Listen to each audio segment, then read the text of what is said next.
So, I was driving to school this morning, right? And I was just thinking about like how our language can basically just be broken into like 8 different types of things, right? Yeah. Um, I mean, there's a lot within our language. I mean, many people just see nouns and like adverbs and adjectives and a few others, but there's a lot more in each subject. I mean, just nouns in general. There's a lot like concrete nouns and collective nouns. Many don't think about those. Yeah, but what are like regular nouns? Well, I mean, when you're taught in elementary school, you think about just person, place, or thing, and that's what a noun is. Oh yeah, I remember now. But if you look at it more in depth, you'll see like abstract nouns, and that can be like love and courage. That's not like an actual physical thing. And then collective nouns, that's like saying a family or group. That's a person or a group, and that's good. Mm-hmm. But that's like multiple people. And then like you got pronouns as well. Mm-hmm. That's like identifying people. I see. Yeah, but like that's really cool. Like you've got these words that are like nouns and they're like referring to people, and then you've got pronouns which are referring to like individuals, and then you've also got like the other parts of speech too, like other than nouns and pronouns. You got like I mean, there's adjectives, verbs, adverbs, and those are pretty unique. I mean, adjectives, obviously, like in elementary school, you'll learn that describes something, typically like right before a noun, but sometimes they can be placed like later than a noun, and it'll still relate to that subject. I mean, looking at just a few, there's demonstrative nouns, and even interrogative, or adjectives, my bad. Interrogative adjectives, those can be used to indicate point or like a particular pronoun, like this and that, and those don't seem like adjectives, but they are. And you could be like this apple, and that's like being more definitive. And then you also got interrogative, which is where and what, and that's like which hot sauce is spicier. It doesn't seem like an adjective, but it definitely is. Yeah, adjectives are really cool. It's just describing things. It's quite simple. It's easy. Then after adjectives, you got like your verbs, right? Mm-hmm. So verbs, it really just depends on when it's happening. So you got active verbs, linking verbs, auxiliary verbs, regular verbs, and like, and the times it's happening, it's infinitive, present, and there's like past participle and present participle. Linking and auxiliary depend on past and present participle.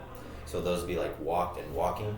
And what can get confusing with verbs is when they're irregular.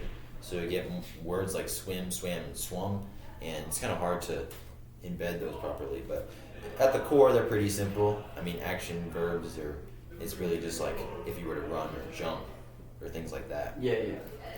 And what's neat is if you take adjectives and verbs and kind of just like combine them, basically, you'll get adverbs. Yeah, adverbs. I remember those. Yeah, it's just the words that like describe verbs, right? Mm-hmm. Often they'll end in ly, if you'll notice that.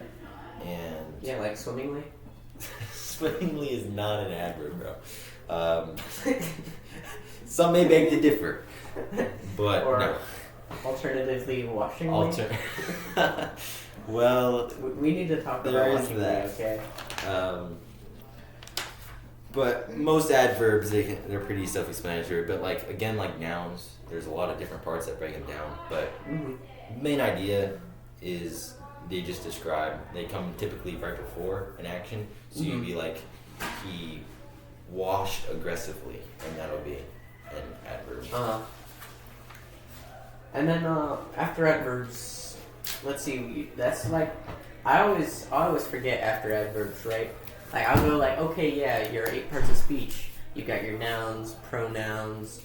You've got your adjectives. You've got your adverbs. Yeah. That after that it's kind of like, okay, what comes next? It gets a little confusing, but there's only 3 left, and that's like prepositions.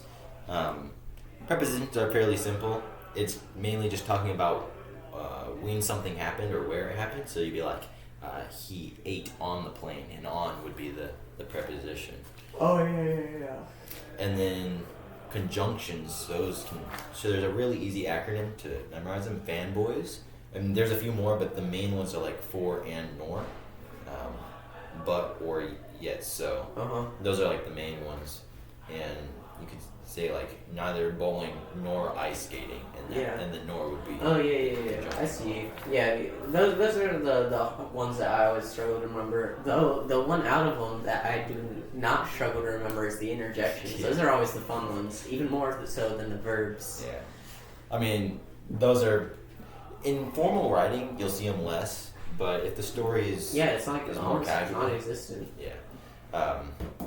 But I mean, you'll see it a lot in media as well because people are just like gasping or that kind of thing. Yeah, definitely, and especially in like everyday life, we just hear them and we use so often. Like, it seems like you can hardly go 5 minutes nowadays without hearing "What the summer." That is indeed a interjection. I think my personal favorite is "Zooey Mama." That's one of the OG interjections. I'm a personal fan favorite of Bazinga. Yeah. I mean, there's a lot that you can go into depth, but going over that was certainly interesting. Yeah.